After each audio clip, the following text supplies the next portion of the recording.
Okay, here we are, Matthew Russell Lee, Inner City Press. It's Tuesday, March 25th, 2025. We're covering trials, of course. We're covering the beginning of the Nadine Menendez. We're covering the tail end of the Charlie Javice. But we're also, to tell you the truth, this Judge Boasberg and DC Circuit thing has taken off. Yesterday, we live tweeted the arguments of before there was Judge Millett, and then there was also Judge Walker.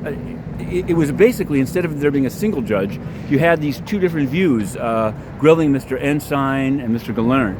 And this case, I believe, is going all the way up. And so we're going to be covering it all the way through. It's quite something. Of course, we have the tail end. I just ran into somebody who read our coverage of the U.S. versus K-Flock trial, saying how shocking it was that the sister of cooperator Vance Brockington showed up. That I live for that. But now the cases are getting big, and we're covering them quite closely.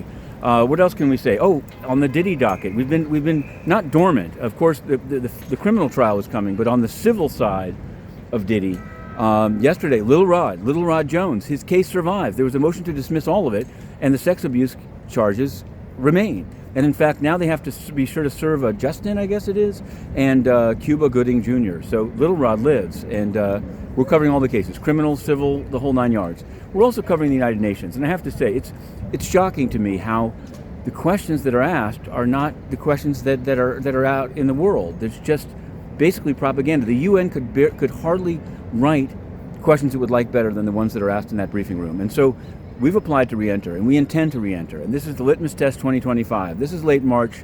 Let's see what happens in the coming months. But for now, we're racing in and we're racing around. Watch Inner City Press to be continued.